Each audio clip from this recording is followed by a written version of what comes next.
يا مساء الفل عليكم.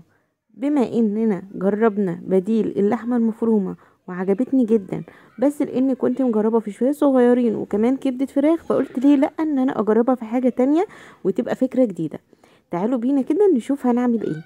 معايا كده قوانص بتاعه حمام بقلوب. القوانص دي بتاعه حمام، تمام. هي بتبقى صغيره شويه كده، غسلتها كويس ونقعتها في ملح وخل ودقيق وليمون، وطبعا منضفاها كويس جدا. جبت الكبه بتاعتي كده وبدات ان انا انزل فيها القوانص والقلوب اللي معانا دي. بصوا يا جماعه، انا حقيقي مش عارفه، هو انا كنت بشتري في العروض، كنت بشتري من بره اللحمه المفرومه دي، كنت بشتريها قوانص مفرومه ولا ايه بالظبط. انا حقيقي طلع معايا نفس طعم اللحمه المفرومه، ازاي انا مش عارفه. يعني كمان لو انت مثلا جبت حته دهن مثلا او حته ليه وحطيتيها فيها، حرفيا مش هتعرفي تفرقيها ابدا. هي فعلا دلوقتي ما تعرفيش تفرقيها ابدا. فاحنا كده حطينا دلوقتي القوانص لحد ما فرمناها، وحطينا بعد ما فرمتهم عشان اسهل يعني خطوه يعني تبقى كده سريعه. حطيت عليها قرن فلفل وكمان بصلايه كبيره، وضربتها معاهم تاني في الكبه لحد ما بقوا مفرومين خالص بالشكل اللي انتوا شايفينه ده.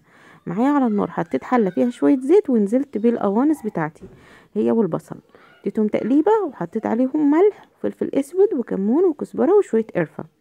تمام، بتقلبي. كل ما بتقلبي مثلا بتفصليهم عن بعض، هما بيفصلوا وبيعملوا نفس شكل اللحمه المفرومه بالظبط. تمام، اما الريحه وهي بتتعصج فهي برضو نفس ريحه اللحمه المفرومه بالظبط.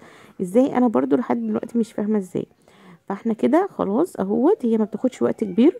لو الكبد عندك مرضيش مثلا تستوي قوي، ممكن تزودي شويه ميه صغيرين وتقفلي عليها الغطا لحد ما تشربهم وهتستوي. طبعا انا بوطي النار، يعني انا في الاول ببقى معليه وبعد كده بخلي النار وسط هاديه كده علشان خاطر تستوي براحتها. تمام، بقلبها كل شويه كده عشان افرفرها كده من بعضها، يعني تبقى كده كل واحده كده لوحدها زي اللحمه المفرومه بالظبط. تمام، خلاص هنا اهو خلصت معايا، ما بتكملش اي حاجه يا جماعه، وبجد حقيقي انا مش قادره اصدق ازاي يعني تبقى زي اللحمه المفرومه.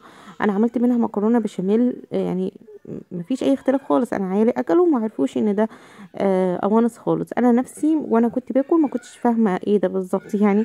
لو اكلتها لحد مش قلت له ان دي مش قوانص، مش هيعرف خالص. فانت جربي الفكره، طبعا فرق كبير بين سعر اللحمه وبين سعر القوانص. وهي كمان يعني حاجه مفيده، هي مش حاجه ضاره، يعني احنا بنعمل بديل برضو كويس وفي نفس الوقت اقتصادي. عايزه بقى تعملي الصواني بتاعتك، تعملي اي حاجه انت حابه تعملي فيها لحمه، اعمليها بالطريقه دي. شايفين الشكل يا جماعه اهو، هي لحمه مفرومه، يعني انت لو حطيتها لحد في طبق كده هيقولك هي دي لحمه مفرومه. فانتوا بقى جربوا الطريقه ديت، هتعجبكم جدا جدا، اقتصاديه وسهله ونظيفه وحاجه في البيت. مثلا في عروض بتتعمل بره رخيصه جدا، احنا مش ضامنين العروض ديت هي عباره عن ايه، لانها برضو بتبقى رخيصه. بس دي حاجه انت عاملاها في ايديكي. وعايزه اقول لك 5 قناصات مثلا ولا 6 بيعملوا لك كميه حلوه. جربي وقولي رايك. ما تنسيش بقى اللايك والاشتراك في القناه علشان يوصلك مني كل جديد. اشوفكم ان شاء الله في فيديو جديد. والسلام عليكم ورحمه الله وبركاته.